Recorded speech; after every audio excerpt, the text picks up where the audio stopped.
সকাল থেকে আমার ব্লগটি আজকে শুরু করে দিলাম। আসসালামু আলাইকুম বন্ধুরা, কেমন আছেন সবাই? সবাইকে আমন্ত্রণ জানাচ্ছি আমার আজকের ব্লগটি দেখার জন্য। তো এই যে আমি নাস্তা করে নিব, নাস্তা থেকে শুরু করে দিলাম।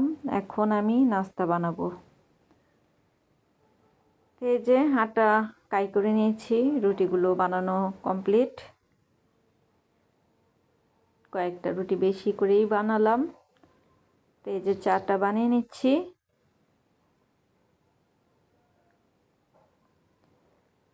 সকালবেলা চাটা না খেলে ভালোই লাগে না। চাটা না খেলে মনে হয় অসম্পূর্ণ, আমি আজকে নাস্তাই করিনি এরকম লাগে। তো এই যে পরোটাটাও বানিয়ে ফেললাম। তো এই তো পরোটা, মিষ্টি, কলা আর চা খাওয়া দাওয়া করবো এখন। খাওয়া দাওয়া করে তারপরে একবারে দুপুরের কাজে নিয়োজিত হয়ে যাব। তো আজকে আমি রান্নার রেসিপি নিয়ে আজকে আমি আমার ব্লগটি শুরু করলাম। সবার কাছে আমার অনুরোধ রইল, সবাই আমার আজকের ব্লগটি দেখবেন, একটা লাইক দিয়ে দেখা শুরু করবেন আর কমেন্টস করবেন বন্ধুরা। প্লিজ প্লিজ সবাইকে আমি অনুরোধ করছি আমার আজকের ব্লগটি দেখবেন। তো এই যে দেখলেনই তো, গরুর গোশত রান্না করব আর ঢেঁড়স ভাজি। তো আমি এখন সব মশলা মাখিয়ে কিছুক্ষণ রেখে দিব। এখানে কয়েকটা আলু কেটে নিলাম। তো এখন চুলাতে চলে যাব। তো এই যে ফ্রাই প্যানটা বসিয়ে দিলাম, তেলটা প্রায় গরম হয়ে আসছে। এখন এই তেলের মধ্যে আমি আগে ভাজিটা রান্না করব, ঢেঁড়স। এর মধ্যে পেঁয়াজ, কাঁচামরিচ সব একসাথে কেটে রেখেছি, তো দিয়ে দিলাম। একটু লবণ আর একটু হলদি গুঁড়ি দিয়ে দেব। মরিচের গুঁড়ি দিব না, কারণ আমি ভাজিতে মরিচের গুঁড়ি দিই না, কাঁচামরিচটা বেশি ব্যবহার করি। কাঁচামরিচটা তো আমি আগেই কেটে দিয়েছি। তো এই যে এখন ভালো করে উপর নিচ করে নাড়াচাড়া দিয়ে দিব।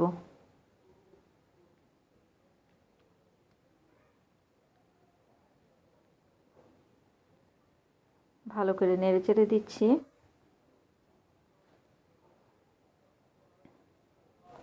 আজকে শুধু রান্নার রেসিপিগুলোই নিয়ে চলে আসলাম।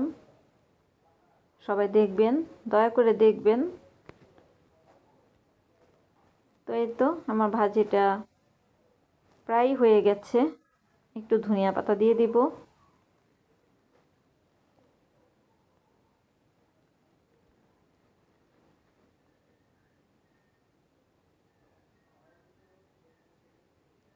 ঢেঁড়স ভাজি খেতে কার কার ভালো লাগে আমাকে কমেন্টসে জানাবেন। আমার তো খুবই ভালো লাগে, খুবই ভালো লাগে আমার।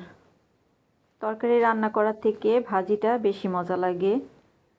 তো আমাদের ঢেঁড়স টানলে আমি বেশিরভাগ ভাজিটাই করে থাকি, তরকারিটা খুব কমই রান্না হয়।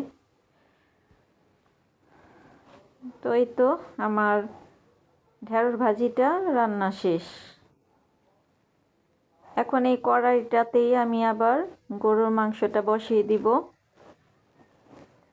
গরুর মাংস বলেন, গোস্ত বলেন, যে যেটাই বলেন, কিন্তু গোস্ত বলাটা বেশি ভালো আমার মতে। তাই আমি বেশি গোস্তটাই বলে থাকি, আপনারা কি কিছু মনে করবেন না। তো এই তো আমি আরেক চুলাতে এসে পড়েছি রান্নার জন্য, কারণ গ্যাসটা খুব কম ছিল। গ্যাসটা খুবই ডিস্টার্ব করে আমাদের এখানে। তো আমি ইন্ডাকশান চুলাতে রান্নাটা বসিয়ে দিব, গরুর গোস্তটা।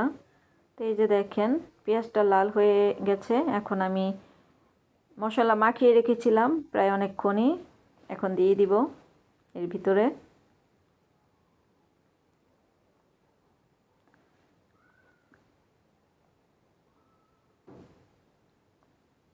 আমাদের দুইটা রান্নাঘর, তো একদিন আপনাদের সাথে শেয়ার করব, আমাদের পুরো বাড়ির ট্যুর দিব, আপনাদেরকে দেখাবো। বেশি এত ভালো না, গরিব মানুষের বাড়িঘর, একটু ভাঙ্গাচোরা, এই আর কি। যাই হোক, ভাঙ্গাচোরা হোক আর যাই হোক, নিজের তো নিজেরই, ঠিক না? সেটাই একদিন আপনাদের সাথে আমি শেয়ার করব বন্ধুরা। তো এই যে দেখেন কথা বলতে বলতে আমার তরকারি একটু কষানো হয়ে গেছে। আলাদা করে পানি দেওয়া লাগেনি, গোস্ত থেকে যে পানিটা উঠেছিল সেটা দিয়ে কষানো হয়েছে। তো আমি আবার আলুটা দিয়ে আরেকটু ভালো করে কষাবো। গরুর গোস্তটা রান্না করতে কিন্তু অনেক টাইম লাগে, কিন্তু এত টাইম ধরে তো আর ভিডিও করা যাবে না, তাহলে তো ভিডিওটা অনেক বড় হয়ে যাবে, ঠিক না বন্ধুরা? আপনারা তো জানেনই। তো এই তো আমি এর ভিতরে আলুটা দিয়ে আরও একটু কষিয়ে নেব।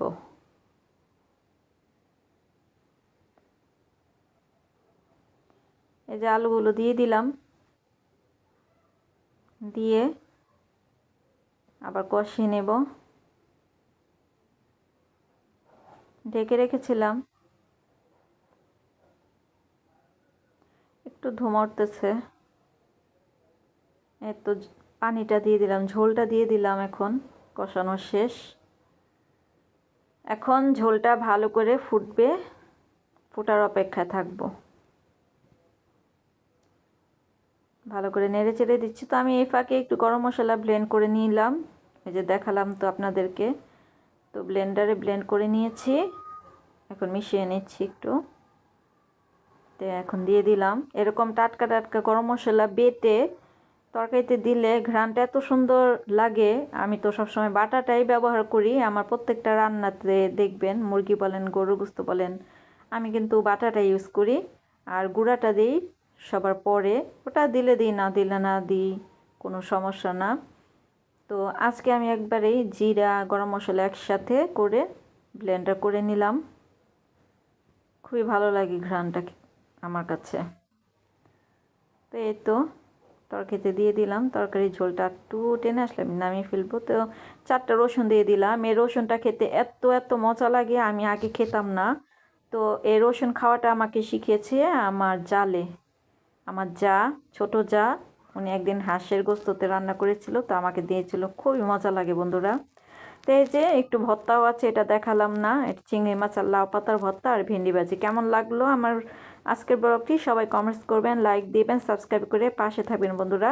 সবাই ভালো থাকবেন। আল্লাহ হাফেজ, আসসালামু আলাইকুম।